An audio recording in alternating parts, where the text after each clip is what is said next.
الأبس وجميع الحضور الكرام الذين شاركوا معنا في هذه الحفلة الطيبة.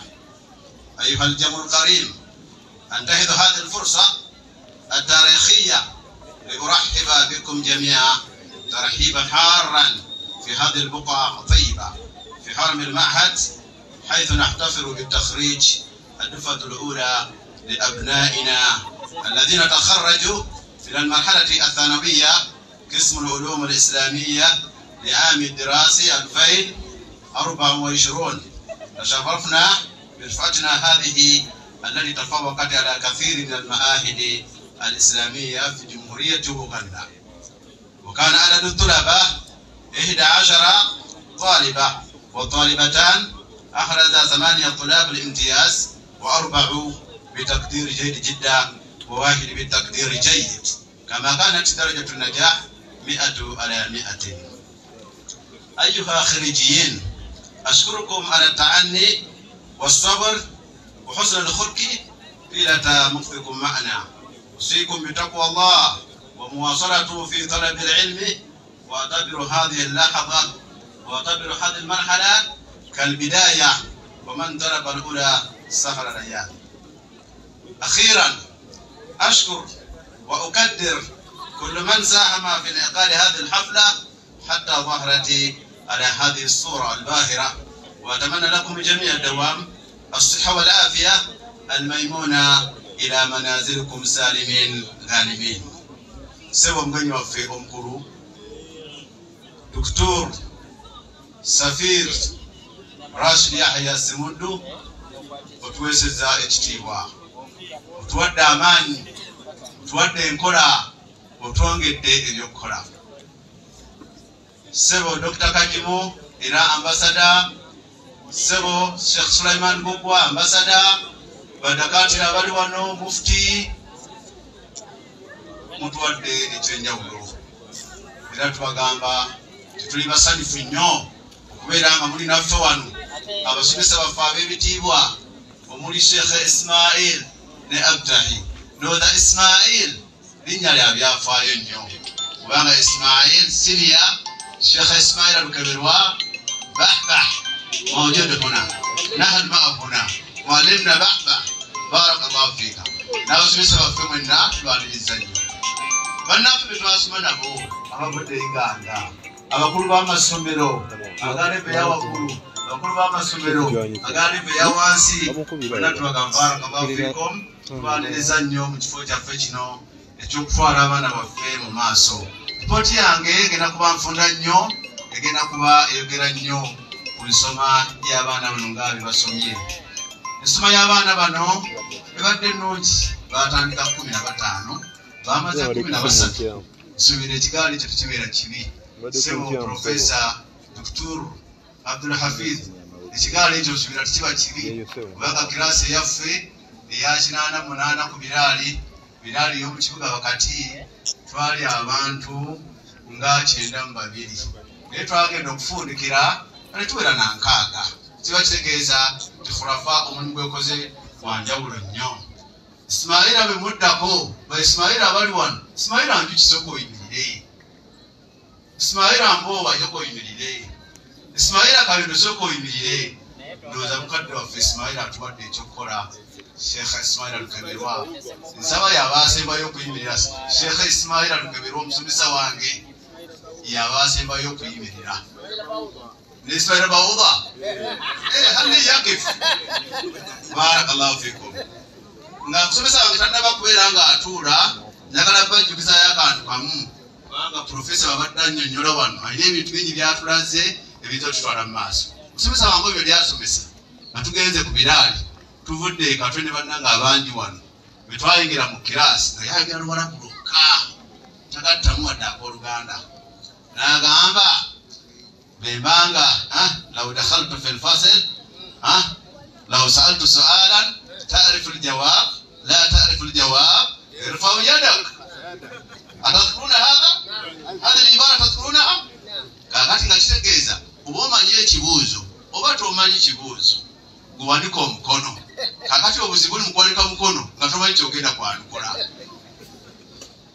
Musomesa wange olunaku olwaddako ffe twali balungi nnyo abali bavudde ekatwe sigeza nti abana baali babi naye ffe mu madde eyo twali bakabi nnyo nga buli salita tukiraba naye olumu yabuuza nga kyabaziba tetumanyi era twakomekkereza tetusobodde kuwanika abamu n'agamba kultolakom taarifu ljawab la taarifu jawab idhan ifal hakadha n'agamba nti rebeka ettama rebeka ki kali kutama n'ayisaako ekisiimuula n'esiimuula sibo kiba tuyisaako ndowooza kituyambe nnyo okubeera nga tutuuka bano. Barakallahu fikum. Abayizi baffe baali 13 abasobodde okumala era abayizi abaana ab'obulenzi baali 11 ab'obuwala baali abaana 2 abayizi 8 abayizi 11 basobodde okubeera nga bafuna abayizi 8 basobodde okubeera nga bafuna first grade abayizi 8 bafuna second grade n'omuyizi omu n'abeera nga yafuna third grade. Abaana baffe ne babeera nga baayita 100 ku 100. Abazadde baffe ab'ebitiibwa tubeebaza olw'obuvunaanyizibwa bonna bwe mulaze okuva lukulala gye twatandikira paka bwe tutuuse wano tubagamba barakallahu fikum. Abasomesa mubalabye abaana mubalabye bye batulaga tubasaba tugende mu maaso n'okutuwagira tusobole okubeera nga tutambulira ddala bulungi. Abayizi abamaze ebisomo gyammwe dokita ate profesa babulidde bingi nnyo naye ebikulu byonna kun mutawadian beera muntu owembeefu nnyo ojja kutuuka kubiddako kijja kubeera nga kikuyamba.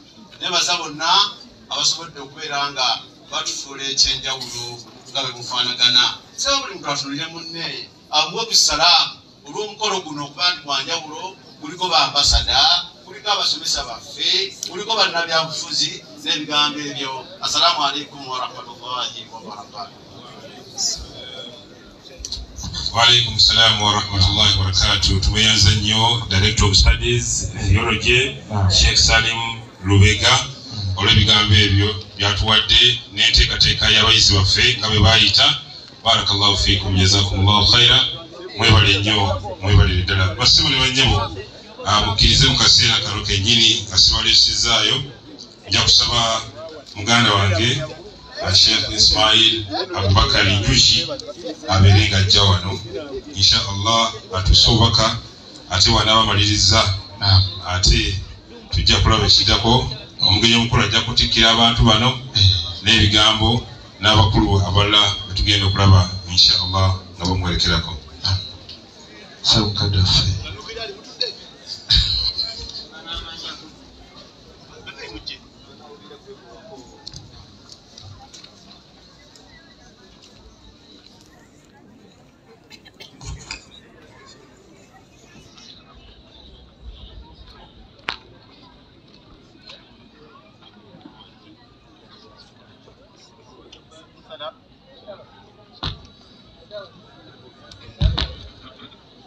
السلام عليكم ورحمة الله وبركاته.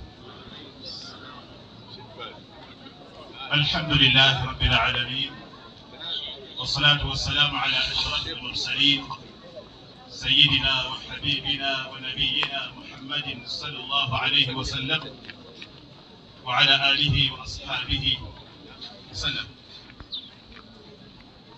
سبو مجيني وفو Dr. Ambassador Rashid Yahya Semudu, Ambassador His Excellency Ambassador Habib Kajimu Kadewafe, His Excellency Ambassador Sulaiman Gugwa Bega, His Eminence the Deputy Mufti Dr. Muhammad Haruna Bukenya, Professor Sheikh Abdul Hafidh Walusimbi, muganda wange Dr. Shuaibu Semuwemba, abasomesa baffe abalungi abatudde mu tenti eyo, Sheikh Kinobe ne Sheikh Ismail Alkeberwa, President of Bureau of Hajj Affairs, Sheikh Zakaria Chiwalianga, abakulu b'amasomero mwenna abali mu kifo kino abangi bwe mutyo tesobola kumenya mannya nengamalayo. Bayimaamu b'emizikiti abali wano abangi bwe mutyo, ba board members aba Khulafa Islamic Secondary School, baganda bange aba Madina International Development Agency abakulirwa Sheikh Hamid Byamugenzi, baganda bange aba Banu Bilali benyibiridde nabo wano, baganda bange aba Bifsa betuli nabo mu kifo kino, baganda bange ab'enkizo okuva Eyiganga n'Ejjinja, mbasaba mudde muyimirireko baganda bange mmwe abo baganda bange.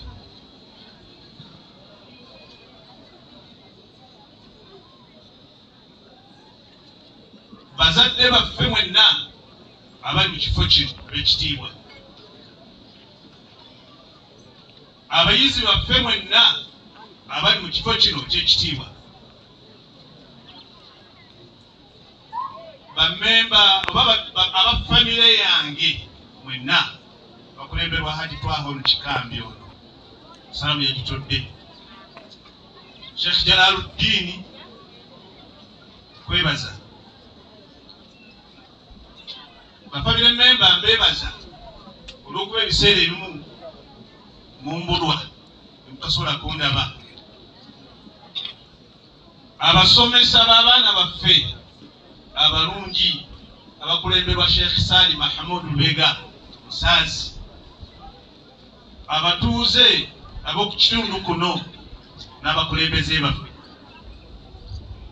ba old member ab'Akatwe Nuuru Islamic Primary School mwenna abali wano, abooluganda abako n'ab'emikwano, assalamu alaikum wa rahmatullahi wa barakatuh.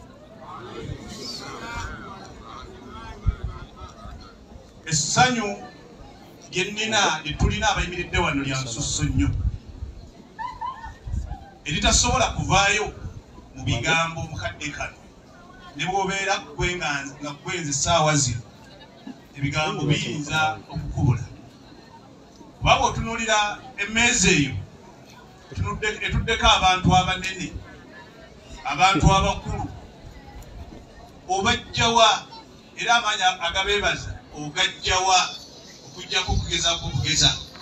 Ne bagamba baganda bange mwenna abazze wano mwebale nnyo, mwebalire ddala, mwebale kuweesa Khulafa Islamic Secondary School kitiibwa. Mu bintu ebitakkuta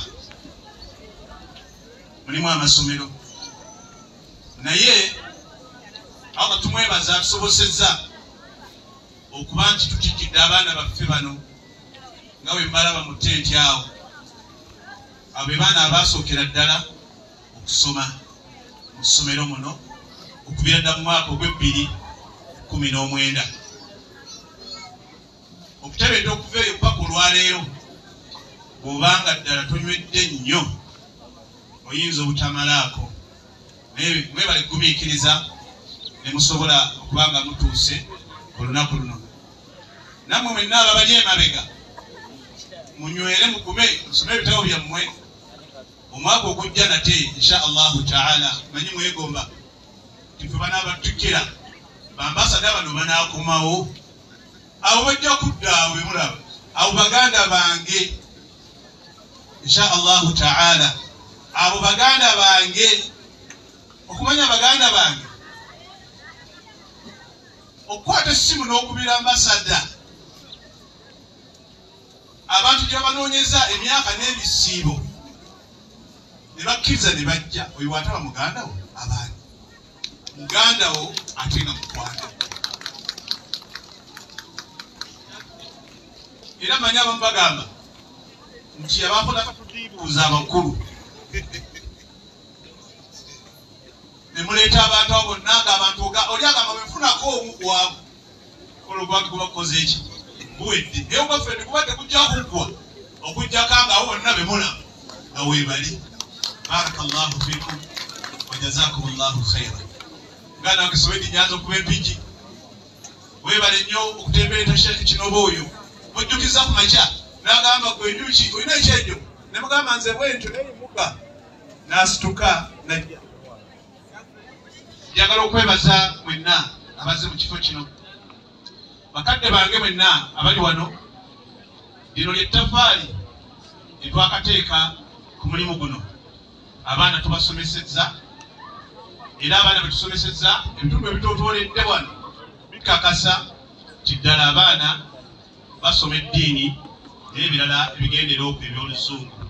Era emizikiti bagisaazaamu, ejjuma bazisaaza, kutuba bazisoma, taraweeh bazisaaza, Ekulaani ennamba n'aba ku Fatiha n'adda ku Naasi. Ebyo binene nnyo tebimala gafunika ku baana, naye abaana baffe abo amazima ddala ekyo basobolera ddala kukikola bulungi. So nga ate n'ebibuuzo bya gavumenti nabo babikolera ddala bulungi nga head teacher mwamuwulidde. Nyongera okubeebaza n'okubasiima baganda bange mwenna abali wano, abafamire yange oluusi mbabulako ne mutandaba ne bagamba nange gwe mutalaba nange seeraba. Temumanya bingi nange oluusi kola ki nange seeraba nga nange neenoonya banteera emmere mu motoka omwo nenzirayo y'akawungeezi nga nange sigiridde nga ate enjala ekola ki ate enjala ennuma. So nammwe mwebale okugumiikiriza, mwebale nnyo, mwebalire ddala. Nga bwe bagambye nti essomero terikkuta, essomero buli lw'oteekawo ekintu likulaga nti tekikola ki tekimala. Naye nga bwe muliwo ssebo ambasada ab'enjawulo genyi waffe omukulu, ekizimbe ekyo kya myaliriro 5 naye buli lukedde kitubanja okukyongerako. Naye ndina essuubi insha Allahu taala nga bwe muzze, kubanga guno si gwangenze kanga njuki kuba n'abantu baganda bange bendi nabo wano, wabula gwaffe ffenna. Mwebale okuba nti muzze, era njagala munteereyo akabega ekizimbe ekyo insha Allahu taala tubeere nga tukikola ki, tubeere nga tukimaliriza. Ebibiina bijjula, ebisulo ne bikola ki ne bijjula. Kale n'obula okweyuzaamu oluusi n'okutunda ate woosula osobole okuwa essomero. Naye omala okumanya nti terikkuta n'ogamba kanywere kasa baganda bange bajja kemuzze munkwatireko, mutukwatireko tugguse omulimu guno. Mwebale nnyo, mwebalire ddala. Allah abaleese obulungi wano, tumusaba ate abazzeeyo mirembe. Mwebale nnyo, mwebalire ddala.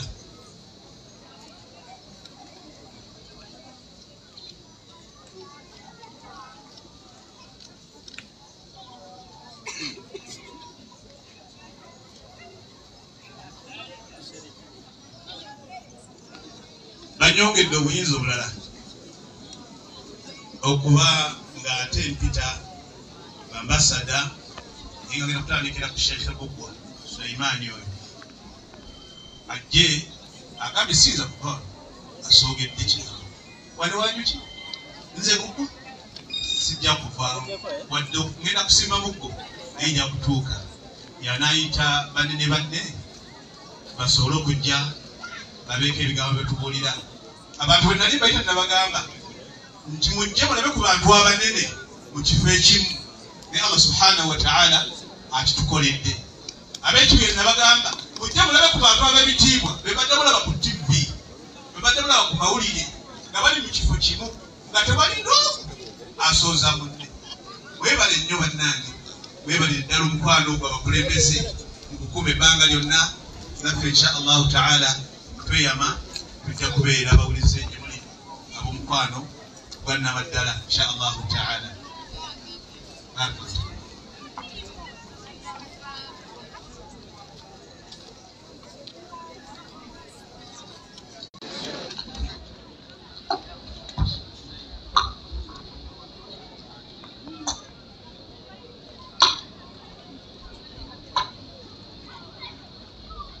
ضيف الشرف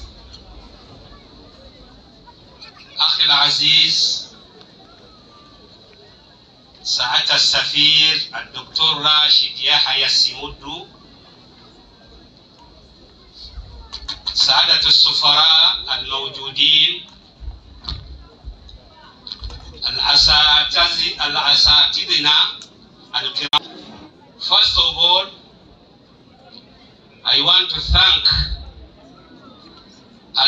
Sheikh Al-Hajj Ismail Njuki and your staff. Thank you very much for inviting us here to attend this occasion. Barakallahu fikum. Sebo omugenyi omukulu, Sebo chairman wa Hijja, protocol observed. Kuba bwe nagamba buli omumu menye mu bitiibye okuba muli wana abakulu abeere nja kutwala obudde. Naye Sebo Mufti Sheikh Bukenya, ensi yonna ffe tugirina olwaleero bannange. Ensi yonna olwaleero wallahi mbadde nina okutuula ku salaamu ewa Njuki wano. Njuki ono omuntu mumwogereko ebirungi bannange nga tannafa, ate twagalize bannaffe. Ddwaifu Sharafu Dr. Nsonyi wayimirira. Mugenyi omukulu twamuyimirira naye obuyinza bulina kuba ndi ambasada munne. Omusajja oyo lwaki tweyagala? Omusajja oyo njagala nyimirizeeyo basseeka be twasoma mu myaka gy'oyo mbabulire biki bye tukolera. Saali mu Lubega mwenda muyimirire, abaviire Busoga mwemerereyo kutubabone.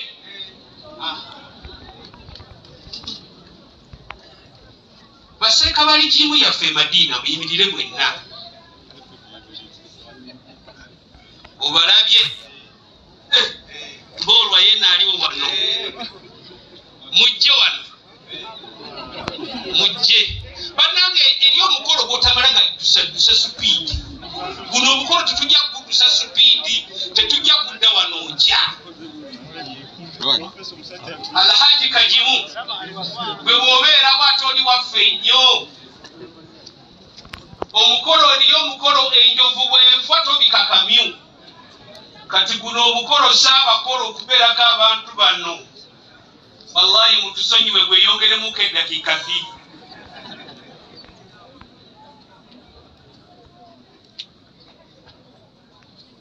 Bakadde baffe bamashayikhi. Haji Habibu Kajimu is Haji, but is what? Kanoko sinza keerabira. Museveni muvuma empola. Abasiraamu atuwadde. Mwe mulina ebintu bino ebyawaggulu simanyi vice president bimu bifaako byaki kasiteno wanseene eno gye tuli gye tulira emmere.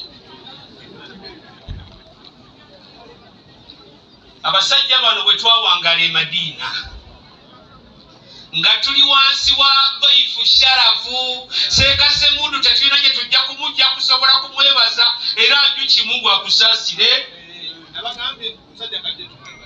Mungu akusaasire akuwa ebirungi okusobola otukuŋŋaanya bwe tuti. Si kyangu kutukuŋŋaanya mulundi gumu ne tubeerawo ffenna bwe tuti. N'okuŋŋaanya Deputy Mufuti n'omuleeta wano.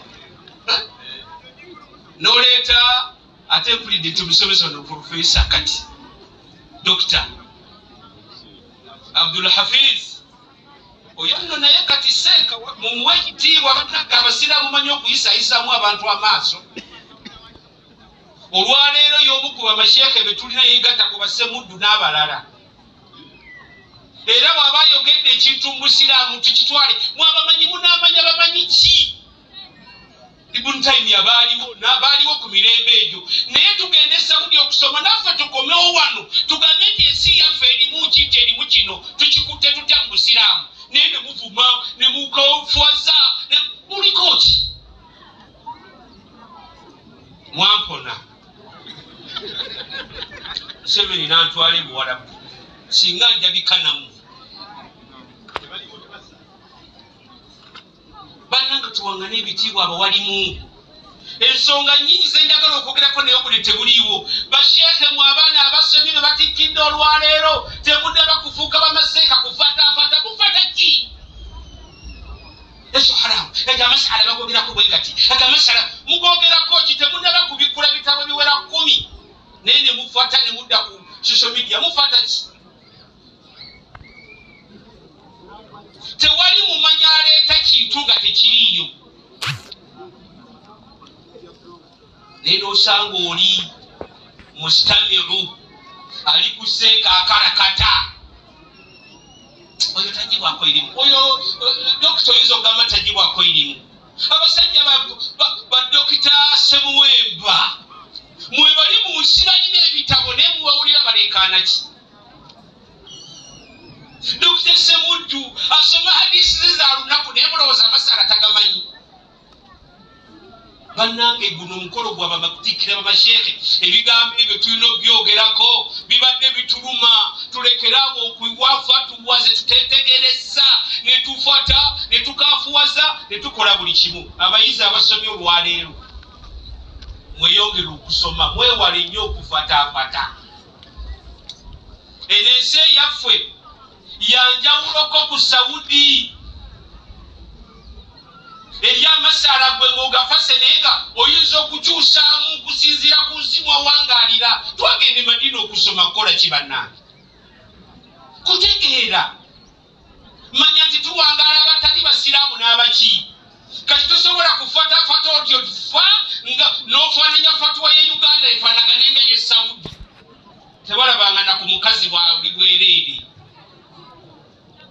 tebalabanga ku nnyama ya mbizzi naye wano olwaleero bw'ogenda mu supermarket sebo ambasada Habibu Kajimu obuusa mukono mu supermarket n'obuuka eccupa ya walagi n'ojjayo kajuyisi wali n'ogenda okenywera yensi gye tukola enjuki ono twakula naye Dr. Semuddu oyo ng'atuleze ffe sibonyeeko bannange nze bwenva okusoma e Madina Seeka Semuddu oyo twasomanga e Madina tufunayo obulimu bwalejjalejja nga tulina sente Mungu omanyi muntu abaamuwadde oyo Mungu yamuwa yakwana ensi yonna n'agimala yate feesi ye buli agirabako agyagala si yansimbi nnyongezaffe bwe tumala okusoma nze nga bwe mutulaba wano twajja n'emirimu gyaffe mu nsawo njuki ono n'atukulembera n'atukwasa Seeka Ismail Njuki n'atukulembera tukwata mu Madina International ne tugagga wala ne tukola ki sadda mabega ila yawmina hadha kati bannange bwe nvaayo ne njogera ku Semuddu n'okumwebaza mu linnya ly'amasheekhe bange bano mba siri mu kyamu Seeka Ismail ono tubadde tuwagala naye nga bwe tusaaga era mugambye nti wano waffe n'agamba nti waffe sebo Seeka Ismail nze nga safiiri wa Saudi n'ensi endala tugenda kusala amagezi tulabe nga tunoonyaayo obuyambi twongereko guloofa naye engoma ennene weebeerawo entono zibakisimba tetukola ki tevuga naye eriyo Mukama waffe insha Allah kajje naye nga naffe ngaffe tujja kusala amagezi tulabe nga tufuna bannaffe abatuyambako kuba tubafunyeefunyeeko ne bayambako ebasobodde kati Wanjuki bwe tutayambako ani anayambako bannange mu nsonyi okuwambuya abasomesa baffe Sheikh Kinobe oyo ne waffe ayinayo eddoboozi nze nalaba ku taata wa Seeka Kinobe ne maama we ne mukyala we nasulanga naye mu buliri ng'alikana kato nga yandabirira mukyala wa Seeka Kinobe oyo ng'alinga muzungu oba gyamulina oba simanyi ng'olwo Seeka Kinobe ndowooza ali Saudi naye ng'omukazi ayambala ekiteteyi n'empeta naye tulituuka yeeyo naye olwaliro gye tuzannyira kyerukeberwa ensi eno nno yonna mugisomeseza muyise emikono mu maaso be bano betulaba mu maaso ebintu tulya namwera tujja mbawatulye inshallahu taala kyemani wahijja ssebo mutongole oyakuliraanyawo kojja wange muwe ekitiibwa kyamani wahijja togenda nga sikulabye waliwo ensonga nungi inshallahu tabaraka wataala mwebale nnyo bannange okutuwuliriza basheke mwebale kujja wasemairi njuki nammwe bwe mukola emikolo eigange eyo mwina amasomero mwebale mwebale amasomero abasajja abo era bano ssebo dokita abasajja bano abasatu bano abaigulibaazi be basooka okumpa embuzi ng'alidde obwambasada bagivuga kuva busoga ne bagireeta Kampala. Basajja abasoga abo balungi nnyo lwakuba bali mu kumpayo omukyalo omulala kyebavunaana. Salaamu alaikum wa rahmatullahi wa barakatuh. Essaawa eno I want to call upon His Excellency the Ambassador Habibu Kajimu come and give us somewhat, inshallah. You are welcome, sir. Monsoni wokuchusa. I'm His Excellency now. Yeah. You are welcome, His Excellency. Yeah.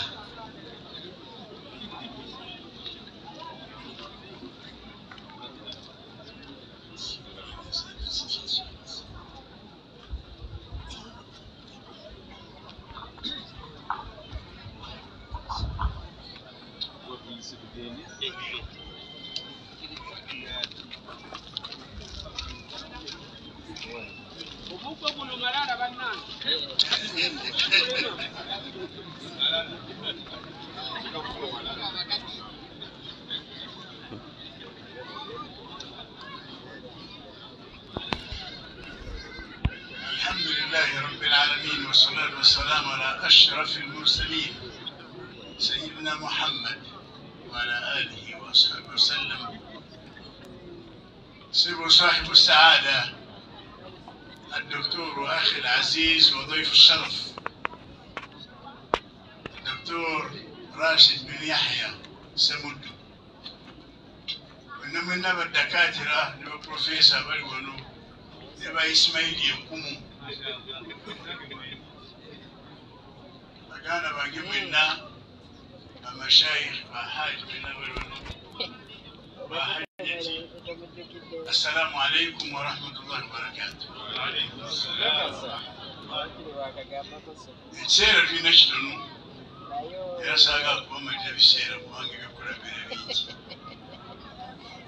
نيجا نيبا سنجوم وترو وانغو يقوكو وافدوانو okusoka ne aya ya Katonda gyasomye ina amakulu ag'ekikeekyo Katonda yennyini nanyina kumanya atubuuza naga nti abaffe basobola okwekana abamanyi nga bano abaana bemuyigiriza wano n'abayiga bonna abasookawo n'abo ababuyabuya abatamanyi erimu kintu kikulu nnyo bwekyo njagala kwongerako aya المفاضل يقام إنما يخشى الله من عباده العلماء. نتما سما تواليبات يكاتون حق تقاته تصور كوي وانا روغانتي كوي ولمما نينيو ندالا أباغرو كفرا أبانتو النابوي مكافي تتمي بالي مكافي ليلة شريف abo abaine irimu entuufu ng'eno gye musomesezza wano Sheikh Ismail beboka osobola okutya Allah subhanahu wa ta'ala obutuufu. Okuva mutegedde ekintu ekyo saagala okwomera ebiseera naye mbadde njagala kwogerayo akantu kamu. Ffe mu lulimi Oluwarabu bwe twogera ku elimu, ekigambo elimu kitegeeza science. Kitegeeza science. Omuntu okubeera nga ddala oli scientific mu byosoma n'otegeeza ddala ensibuko y'ebintu n'enkomero yabyo. Omuntu atamanyi khalqu rahman kikyakola waggulu wano wemulaba wano tasobola kutegeera Katonda. Obeerawo ng'olowooza nti ddala Katonda wakusaaga, Katonda simulaba, Katonda yaani, Katonda simumanyi, lwakuba toyina irimu. Baprofesa ab'amaanyi ba afro be bayita ba physicist abaasoma science w'eggulu wano, abasinga bonna baba batandika nga bakyali batoototo mu mirimu bagati wali Katonda ebintu bino byonna byakolebwa neki. Mujjukira bulungi bwe mba mumanyi Professor Hawking, Stephen Hawking yali musajja muzungu nga kalema n'okulima bakatwale mu kagaali ageza na kompyuta tasobola kwatula naye nga Katonda yamuwa amagezi agatagambika omuntu agatagambika. Astrophysicist namba emu yagamba nti eri Katonda bwe yagenda okufiira ng'amaze okwetegereza ekiri waggulu wano, Katonda kyayogerako we idh nuri Ibrahima malakuta samawati wal ard, bwe yamala okulaba ekiri waggulu wano yagamba nti ebintu bino byendabye wano tebisooka kubeerawo nga tebiriiko mutendesi w'amaanyi kirimaanyi abikontrolinga. Kamboyeyo akantu akangwe ennyo tegeera. Fe wano tuli mu nsi eyaffe mutwewulirira earth etuyita earth enamba 3 oba ovudde ku njuba ya Mungu. Naye ensi eyo gye mulaba bw'oba ogigeraageranyizza n'ebintu Katonda byazimba waggulu wano teyenkana habbata ramlin, teyenkana empeke yakalu ey'omusenyu. Weddira omusenyu n'okumula n'osigazaawo empeke emu. Ensi eyaffe eno yonna gy'eriko ebitagambika bino byonna gy'obuukirako essaawa 14 okuva e Dubai ogenda e New York ng'atomaze yonsi buli munene teyenkana yadde empeke ya musenyu. Naye ensi eno eyaffe tulina amagulu nga 8 engene yaffe kugenda olutuka okusembayo erikuwa ku kapulato akasemberayo ddala okuva ku njuba eyo y'omwezi, okuva ku mwezi ku njuba eyaffe yaka okutuuka wano we tuli waliwo kilomita milioni 15 mu sisitimu eno ya solar system yaffe. Bw'ogenda okutuuka ku plato esemberayo eri ddala waliwo biliyoni za kilometers 5. Mutebeze obugazi obwo, naye obugazi obwo buli mu kasisimu akaffe ak'enjuba eyo gyemulabire. Enjuba gyemulabire etegambika obunene bwayo. Bw'oba okutta ensi eyaffe mwe tuli kuno n'oddira eglobe n'osula munda omwo weetaaga 1.3 million okugijusa. Naye ng'eyo omu ku njuba entono Katonda zeyasemba okukola mutono mu nsi muno. Okuva weeyo okujja okututuukako omusana ogwo okutambulirawo eddakiika 8 ngutuuse kwano, ekyo bayita supiidi y'ekitangaala mu magulu 7. Munaategeera mutya sayansi obwo bwe mbagamba nga temulina yimu ya sayansi. Muyigirize abaana bano okusoma sayansi, mba mwetaaga bafuuke bamasheekhe abatagenda kumala budde bwabwe mu kuvumaŋŋana sheekhe kuggwa kwavu okubagaana. Abantu abataasoma, abantu ababuyabuya be bamala ebiseera kumbe obutalina makulu. Obutalina makulu. Nze kumulaba wano mumanyidde emyaka egiwerako. Temundabanga nga nnyingira mu kasiya wamwana ebintu ebisinga sibingana. Kuba nnyina byenkola bingi. Muze wano ambasada guggwase wano, ase wano ng'aberekera okubanga kati bw'obadde bw'obanga oli mubuyabuya weebuuza lwaki bamukuma kikukwatako ki? Ffe tulina abantu betulabirira. Nze ndabira ggwanga lya Malaysia. Bwefuna abagenyi okuva e Malaysia nekyo bwe tulina olukiiko olulala emunyenye bansaba ne bamwe tulage Kampala, tulage Uganda, mbatwala ekibuli ne mbalaga omuzikiti gwaffe, mbatwala Old Kampala, mbatwala e Rubaga nebatwala enina mirembe kubanga abantu ndabave bweru tulina okubategeeza histori yaffe naddala histori y'obusiramu mu Uganda si nyangu. Obusiramu bwa Uganda tetwabufunira ku mukeeka, bwalimu abantu ababufiirira betulina okulumiza n'okutendereza n'okwebaza Allah lwaki Katonda yatuwa obusiramu mu kwezi. Abantu bave bweru nga baagala okulaba obusiramu bwa Uganda nze mbatwala ekibuli ne mbatwala ku Old Kampala. Juzi nga nva mu mukolo wano ogwa Namu natwala abadelegation okuva e Malaysia Old Kampala ewa Sheikh oyo muganda wange Sheikh Bukenya. Nasanga bamaze mangalibi negesona na kusala isha ngenda kwa omusajja yali agenda ekiro ekyo omukulu wa delegation ngaddayo kumakya kusawa 10 mwezi kumakya tuli mbwangu twambugane kusubiri nembangu tuba twambusa abantu nezireeta omubuyabuya Katonda gwatatange ajabogola abantu musobola okukola kimu wa anna almasajida lillah fala tad'u ma'a Allahi ahada. Abasirikale bange abankuuma